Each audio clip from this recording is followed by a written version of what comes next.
Oh, okay. There we go. Okay. Let's see. We have that one, this one. Thank you, everybody, for showing up to class today. That's half of your grade is just showing up to class. So that's half the class right there.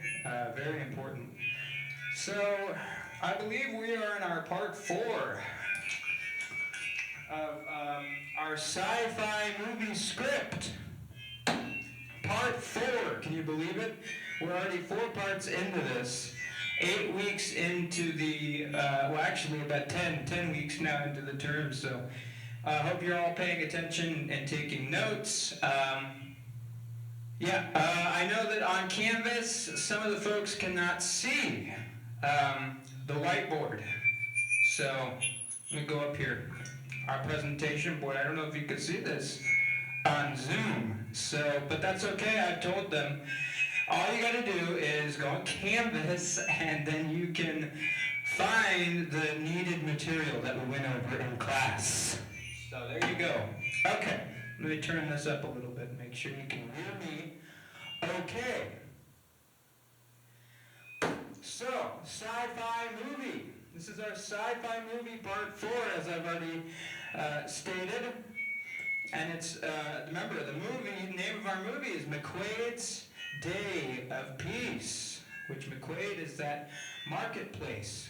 Okay, and so in our last scenes, I'll just kind of give you what we were going over last time in class in case you weren't there, you didn't watch the lecture or whatever, you had to visit your in-laws, it don't matter. I'm going to tell you exactly what happened. So we went over a deep analysis and a script read of the first couple scenes where we're introduced to some of our characters, Jake, Kate, and Phil, and Aaron, right?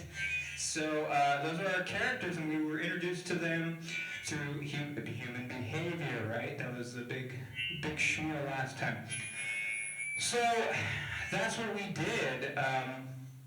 Last time we went out and it ended, the scene ended with them in the break room, and Phil was inviting Jake and Kate, really, to the bar, the O'Malley's bar, because that night, it was Friday night, and there was going to be $5 shots. So now we're going to go into our next scene. Let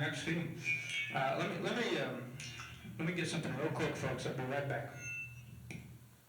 I got to spit out this gum, the problem with these classrooms is they got no trash can.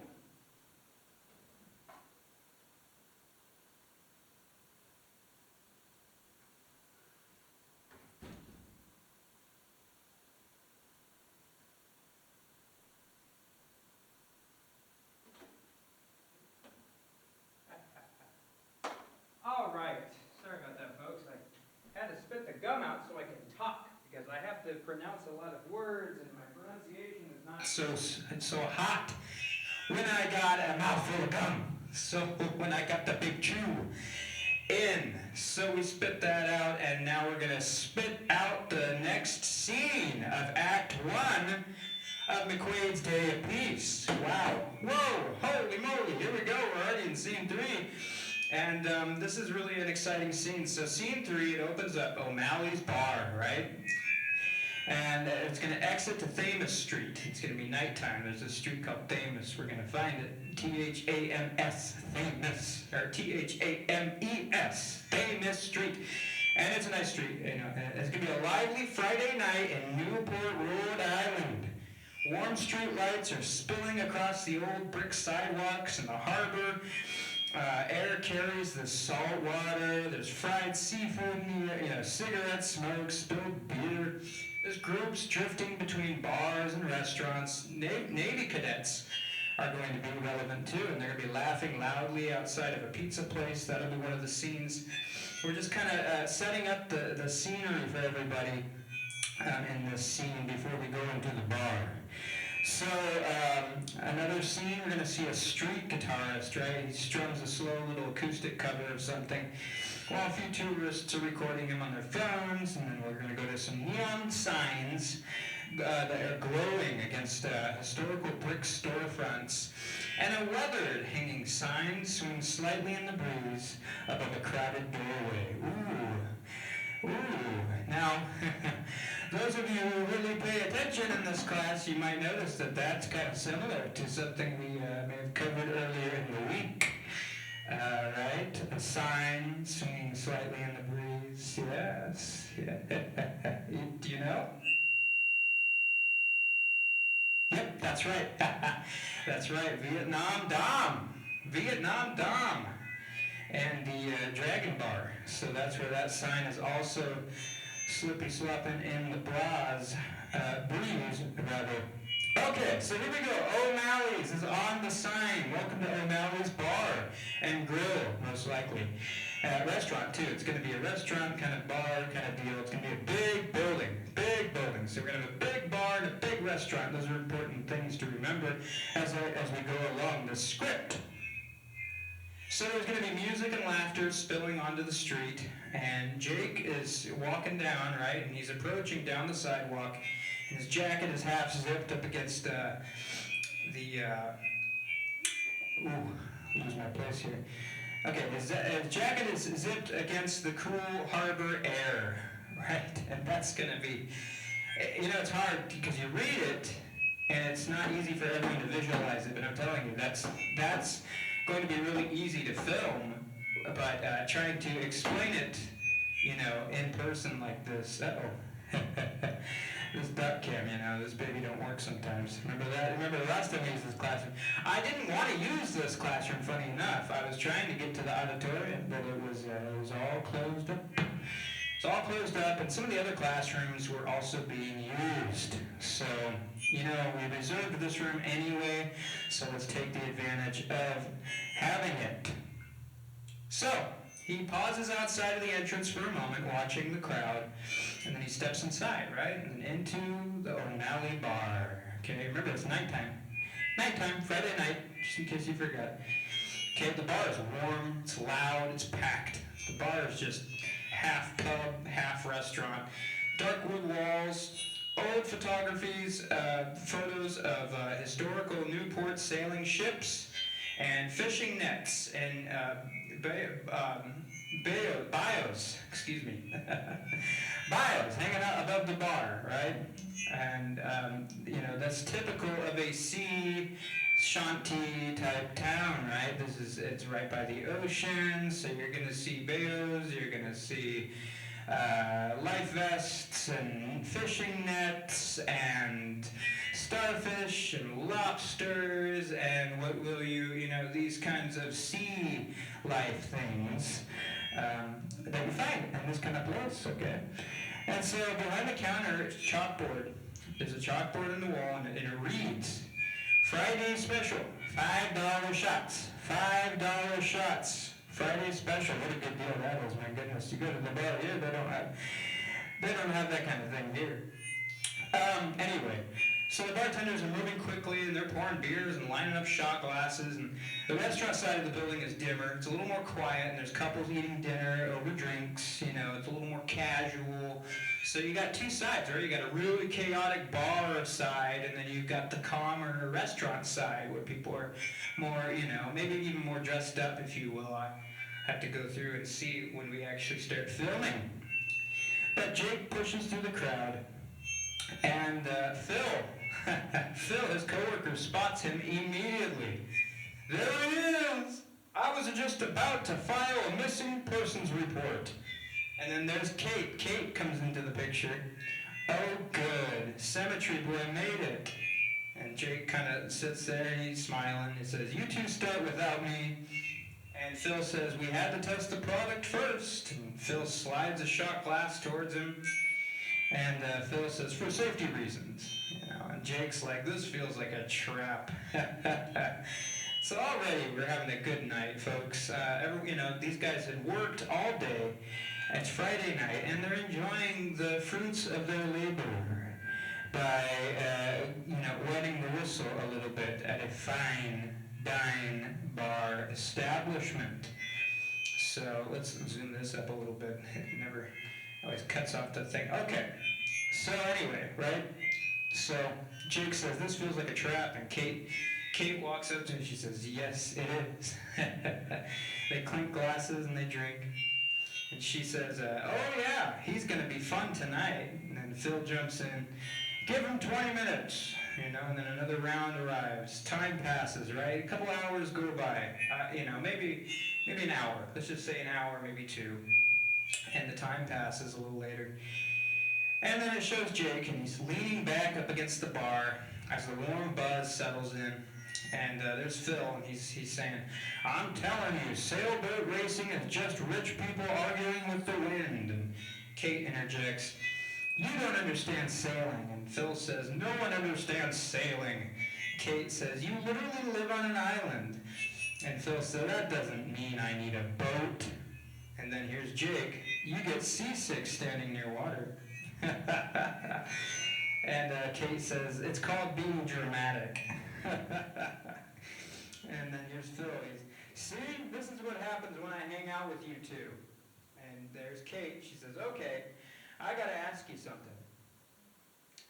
And Jake interjects, that sentence never ends well.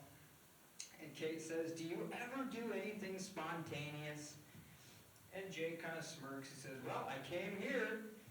And Phil jumps in. Look at him thriving, right? Look at Symmetry Boy, he's thriving. And Kate jumps in again. She says, no, I mean actually spontaneous. And that's when Jake has this little, subtle joke that he kind of comes up with here. And I thought it was kind of clever for his character. But she says, do you ever do anything spontaneous, Jake? And he says, well, I moved away once. And Phil jumps in, he says, for 6 months. And Kate says, where? And Jake says, Providence. And Phil says, that is not moving away. And he's laughing. That's like Newport with traffic. For those folks in the class here that don't know, Providence is in the same state as Rhode Island, so, it's just kind of, that's a local joke is what Phil is doing here. And so, so that's why that's funny and everything. And so then Kate kind of asks Jake a personal question, if you will, but just, half-heartedly kind of joking too. She says, so you don't date? And Jake says, not really. And that's when Phil jumps in with his witty stuff. He says, he dates canned goods. And Kate says, Phil, stop. And Jake continues. He says, I just don't see the point if it's not going anywhere. And Kate says, relationships don't start with a 5-year plan, right? And Jake says, I just like the things that make sense. So Kate nudges him with her elbow. And she says, well, besides, some people might be worth the risk. And Jake notices Clayton across the restaurant with his wife, Savannah. Boom. So here we go. Make sure you pay attention here, folks. This is a very important part. Do I have everyone's attention? Make sure I have everybody's attention. Everybody's attention. Do we got everybody? Okay. Look, this is a very important part of the script, of the scene, more specifically, that you need to check out. Okay. Here we go. Oh, look at that. See, this microphone jumps and skips and does dances and everything. It's very excited to teach you guys. More than I am, actually. Way more than me. So, okay. There we go. Okay, there we go. So, this is what happens. Clayton. Jake notices Clayton from across the restaurant, as I said. Now, Clayton is Jake's older brother. I told him I didn't want this classroom. This always happens. So what we're going to do, we're going to turn this off for a second. Let's turn this off and turn these down. Goodness. These classrooms malfunction quite a bit, folks. So it's important that you get a classroom that works. I think that'll have to be as good as it's going to get. There we go. Ow. Okay. So, here we go, folks. Clayton is Jake's older brother, and this is a very important scene because Jake is, Jake has bad blood with his older brother, Clayton. His older brother brother Clayton has, they've had bad blood together. They've had bad blood, they have a past, and Jake hasn't seen his brother Clayton in years, and, he hasn't seen him in years. And so he notices that Clayton is across the restaurant. So Jake walks over, and then the scene kind of changes. He goes to the restaurant booth, and there's Clayton. And Clayton says, "I didn't think you'd show your face here, Jake. I didn't think you'd show your face here." So already there's some cold tension. And he said, I didn't think you'd still be here. And Clayton asks, you drinking? And Jake says, "A little."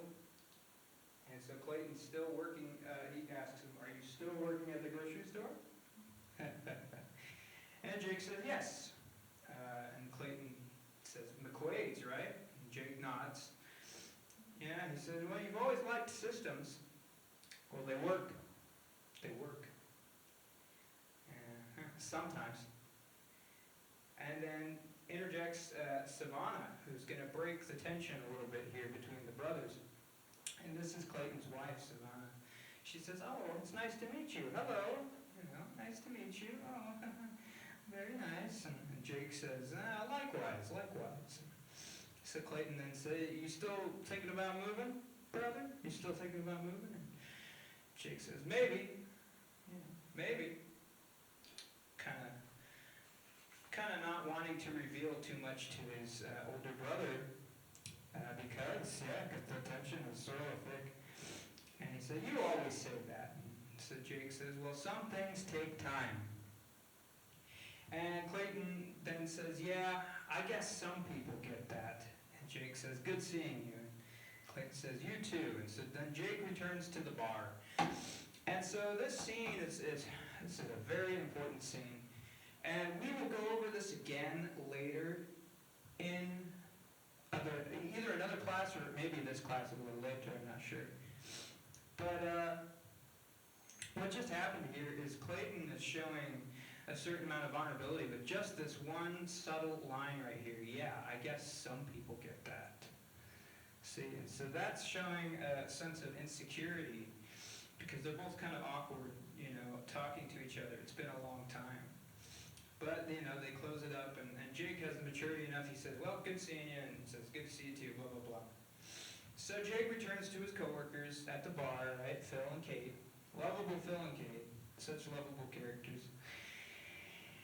And so the front door opens, and the cold air from the harbor comes through. And guess who comes in? Aaron walks in. So y'all remember Aaron from the last class we had. I told you about him quite a bit at length, so hopefully you're paying attention. So Aaron walks in, and Phil's the first one to jump in and says, "Oh shit, not this guy," right? And Kate says, "What did he do this time?" "Give it 30 seconds. So Aaron comes up to the bar and he says, "Evening." And Jake's like, "You follow me here?" Because Jake's not thrilled to see him, but, they're all drinking and hanging out. And so Aaron wittily replies to him. He says, "Well, I go where the questions are," which, yes, he very much does, based on what we know of him back on our character study of his psychology, if you will. And so Phil's there, and he says, "Well, see, I told you." And Kate says, "You mean where the alcohol is?" And Aaron says, that too, right? Because Aaron's there to drink and have a good time, as far as we know. As far as we know. So Phil signals the bartender, and Phil says, "Get this man a drink before he starts asking questions about the meaning of life again." And the bartender gives them a shot.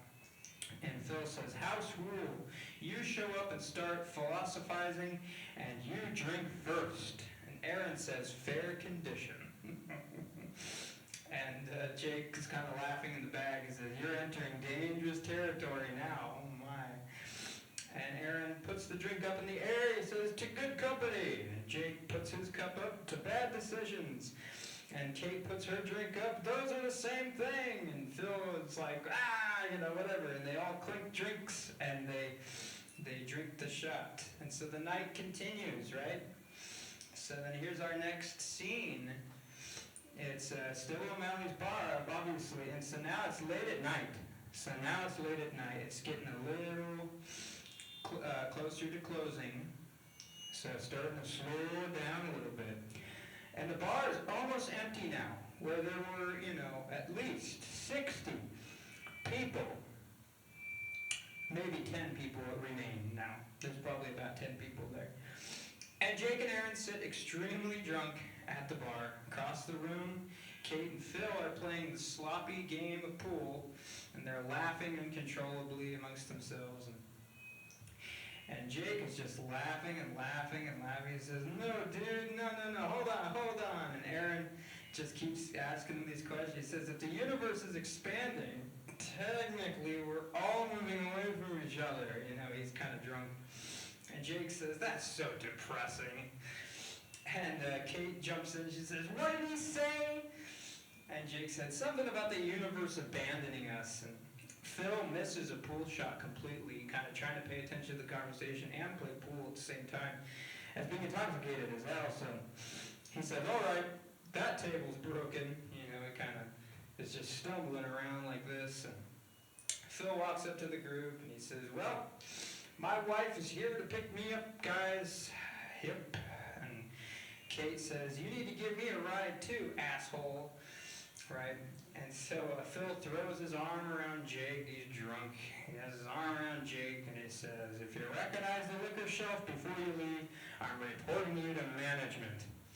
And then Kate jumps on the other side, because Jake's right here. Imagine he's sitting down right here. I don't know if you can see this, but you have Phil like this, with his drunk breath. And then you have Kate over here. And so Kate's over here, and she kisses Jake on the cheek. And she says, if you need anything, I'll be in produce section tomorrow. And Jake says, I'll keep that in mind. And so then, they start... and so then Aaron jumps in. He says, I have a question. If alcohol lowers inhibition, does that mean drunk people are closer to the truth or farther away from it? And they all just start laughing after Aaron says this. Because Aaron is asking all these, deep, critical thinking questions that nobody really knows what to say. It's like, come on, man, what are you doing here? Right? We're at a bar and we're drinking. And so, of course, everyone by this point is just laughing because it's like, okay, this guy's just sickening. And then so Kate asks Jake, she says, you want to ride? And Jake says, no way, I'm going to outdrink this guy. So now Jake has gotten himself into a competition with Aaron because Jake is adamant about drinking more than Aaron. He's got to outdrink him because he hates him as a customer, honestly. He hates him as a customer. He likes Aaron as a person, of course, but he's at work and Aaron comes in and hassles him all the time, and so this is kind of the one night stand where Jake can kind of get back at Aaron a little bit, and so he's going to do it in a peaceful, kind of friendly way, and he's going to outdrink him, right? He's going to try to outdrink him. And so Aaron says, if winning requires losing control, did you really win? So then Kate and Phil leave, and Kate says, don't die. And Jake says, no promises. No promises. Okay, and then so now some time passes. Later, some time goes by, probably another hour, maybe two, again. And now the bartender approaches. And at this point of the night, the bar is about, I believe we wrote it later, but I'll just tell you now, it's about 30 minutes to closing. So now the bar is about 30 minutes to closing. It's got to be at least 1 in the morning, and Jake and Aaron are blackout drunk. They are plastered. They are so drunk, it's not even funny.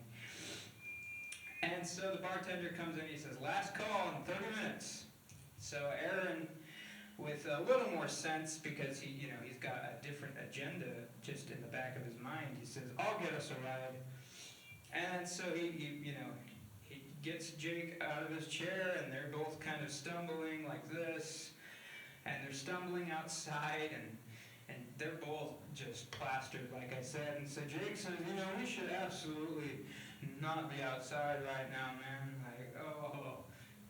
And Aaron is just kind of doing this, turning in different directions. He doesn't really know what he's doing per se, and he says, you know what, the car is over there. And so they get into Aaron's car, and so now they're both intoxicated, almost blackout drunk, and they decide to drive. Don't drink and drive, folks. This is a great example of why you don't want to drink and drive. And so, they're in the car, and they're driving through, and they get to some, rural roads after they kind of leave City Square. And Jake kind of says, you ever think, like what if everything is just, he forgets his thought. And Aaron says, you're trying to philosophize. And Jake says, that's your job. Right? And they laugh. And so the road becomes darker, and then now they're kind of out in the middle of sticks. Because in Rhode Island, Providence, there's parts of it, once you leave, the big city, and it's like this in most places, but, you start having to go through some rural type roads to get to the other side of town and other places and all of that. So Aaron is now, it's late, it's probably 2 a.m. now, and they're driving, and Aaron says, hey, Jake. And Jake says, yeah. He says, and then almost like he's, out of nowhere, Aaron is, pretty drunk, but then he just, boom, stone cold sober, almost kind of like an android or an alien. He just tightens up, and his pupils get kind of big, and he's just totally focused. And he says, if something came offering unity, would you resist it? Very serious, very somber, in a threatening tone. And Jake laughs. I could barely resist another drink right now. And so Jake's kind of unaware that Aaron's changed a little bit. There's something that's going on that's not good here. And so Aaron pulls out the translucent rifle-like weapon, except it's the pistol version, remember. And inside it, there's a swirl collapsing with tunnels of light. Lightning in a bottle for all you that can remember that. And so, he's got this gun, and he's, pointing it at Jake. And Jake says, what the hell is that? And Aaron says, it's peace. And then, boom, bam, Aaron fires the translucent weapon.